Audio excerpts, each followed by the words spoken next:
Hi everyone.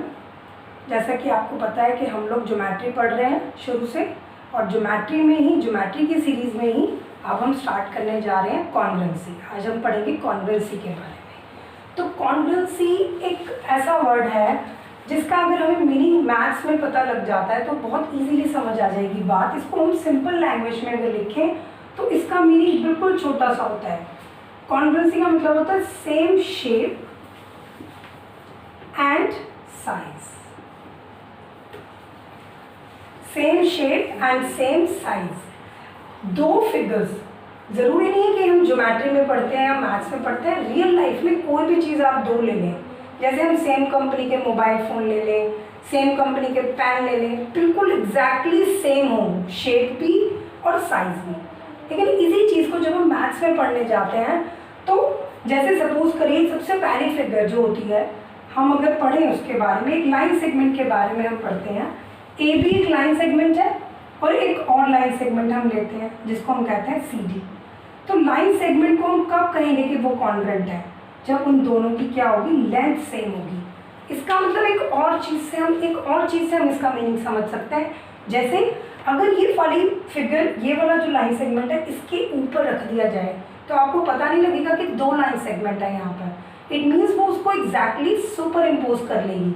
जैसे आप ये देख सकते हैं कि अगर मेरे ये जो दो हाथ हैं, अगर मैं इसको, मेरी जो दो पाम्स हैं, अगर इसको एक दूसरे के बिल्कुल ऊपर रखती हूँ तो ये देखो, आपको नहीं पता लग रहा होगा कि इसके पीछे एक और हाथ है। इट मीन्स ये मेरे दोनों हाथ कैसे हैं, कॉन्ग्रुएंट हैं। तो नेचर ने भी हमारे अंदर कॉन्ग्रुएंसी दी है। तो ये चीज़ ज़रूरी नहीं है कि हम मैथ्स में ही पढ़ रहे हैं, इसको हमें सिंपल मीनिंग इसका हमें पता होना चाहिए कि कॉन्ग्रुएंसी का मतलब होता है कोई भी चीज़ जिसका साइज और शेप जो है वो बिल्कुल एग्जैक्टली सेम हो। तो अब तो हमने बात की, क्योंकि हम अपना ज्योमेट्री मैथ्स का टॉपिक पढ़ रहे हैं तो अब हम मैथ्स में डील कर रहे हैं।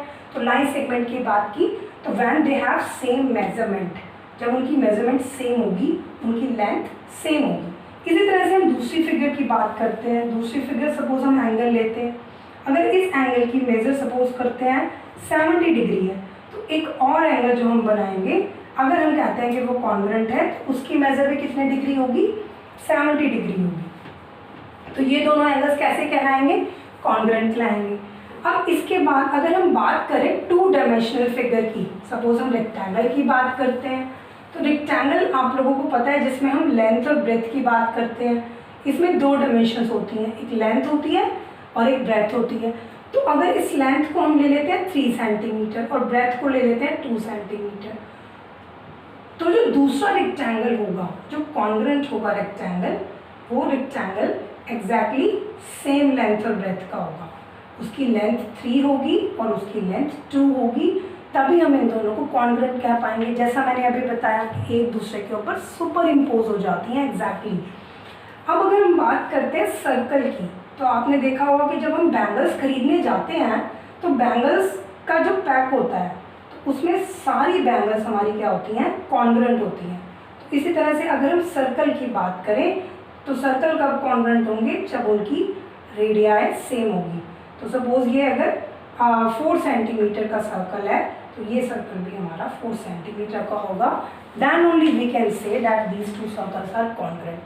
अब अगर हम अपने टॉपिक पर आते हैं, हमारा टॉपिक है कॉन्ग्रुएंस, जो हम पढ़ते हैं क्लासेस में 7th में, 9th में और मैथ्स में, वो है कॉन्ग्रुएंस ऑफ ट्राइंगल्स। तो अगर हम ट्राइंगल्स की बात करें तो ट्राइंगल्स में हम सिर्फ एक चीज़ की बात नहीं कर पाएंगे। ट्राइंगल में कितनी चीज़ें होती हैं, जैसे लाइन सेगमेंट में हमने एक बात की लेंथ, एंगल में हमने एक बात की मेजरमेंट, सर्कल में हमने बात की रेडियस। इसी तरह से अगर हम ट्राइंगल्स में डील करते हैं तो दो ट्राइंगल अगर हम बनाते हैं तो वो कब कॉन्ग्रुएंट कहलाएंगे। तो ट्राइंगल में 6 एलिमेंट्स होते हैं। पहले तो हम साइड्स की बात करेंगे। एलिमेंट्स का मतलब होता है कि ट्राइंगल में 3 साइड्स और 3 एंगल्स, इन सबको इंक्लूड करके हम कहते हैं कि ट्राइंगल के कितने एलिमेंट्स होते हैं, 6 एलिमेंट्स होते हैं। तो अगर ये पूरे 6 एलिमेंट्स दूसरे ट्राइंगल के 6 एलिमेंट्स के इक्वल होंगे तो हम कहेंगे ये दोनों फिगर्स क्या है, कॉन्ग्रुएंट। तो ये जो सिंबल होता है वो कॉन्ग्रुएंसी का होता है। ये सिंबल अगर हम कहीं भी बना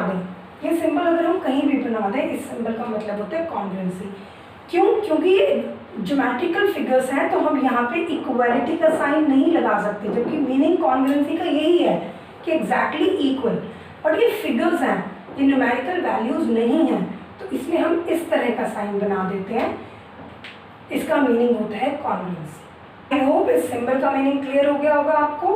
अब इसके 6 एलिमेंट्स और इसके 6 एलिमेंट्स अगर हमें इक्वल प्रूफ करने हैं तो ये बहुत टीडियस जॉब है। तो मैथमेटिशियंस ने क्या किया, उन्होंने कुछ क्राइटेरिया सेट किए। जैसे ये क्राइटेरिया सेट किया कि अगर तीनों साइड्स इसकी और तीनों साइड्स इसकी इक्वल हो जाए तो कॉन्ग्रुएंट हो जाएंगे। अगर साइड इसकी 2 साइड्स और इंक्लूडेड एंगल हो जाए तो कॉन्ग्रुएंट हो जाएंगे। अगर 2 एंगल और इंक्लूडेड साइड इक्वल हो जाए तो हो जाएगा। राइट एंगल, ये सिर्फ राइट एंगल ट्रायंगल में लगता है, right angle, hypotenuse and any side. एक और कंडीशन ए होती है, तो ये क्यों नहीं होती है कॉन्ग्रुएंसी की कंडीशन? सिर्फ ये 4 कंडीशंस कॉन्ग्रुएंसी में हम यूज़ करते हैं। इसका एक और नाम है जो है AAS। तो ये और करके इसलिए 4 कंडीशंस होती हैं। ये क्यों नहीं होती है कंडीशन, तो ये हम नेक्स्ट वीडियो में डिस्कस करेंगे इसके बारे में। ये सारी मैं आपको डिटेल में बताऊंगी, आपको इसका मीनिंग समझ आएगा और ये भी समझ आएगा कि जब 6 एलिमेंट्स होते हैं तो हम 3 क्यों लेते हैं। सपोज करिए मैं अपने हाथ में आपको एक एग्जाम्पल देके समझाती हूँ। ये मेरी 2 पाम्स हैं और मैंने अभी आपको दिखाया कि एग्जैक्टली सुपर इम्पोज हो रही हैं एक दूसरे के ऊपर, बिल्कुल फिंगर टू फिंगर कवर कर रही हैं। तो मैं कह सकती हूँ कि मेरे ये दोनों पाम्स क्या हैं, कॉन्ग्रुएंट है। तो ये दोनों पाम्स मेरी कॉन्ग्रुएंट हैं। इसका मतलब है मैं इसमें से सिर्फ 3 चीज़ें लूँगी और मैं बोलूँगी कॉन्ग्रुएंट है, तो बाकी की 2 चीज़ें हम कहेंगे बिकॉज ये दोनों फिगर्स कॉन्ग्रुएंट है तो बाकी की दोनों चीज़ें भी इक्वल होंगी। So stay tuned till the next video, and if you like this video please like, share and subscribe my channel and like my Facebook page also. Thank you.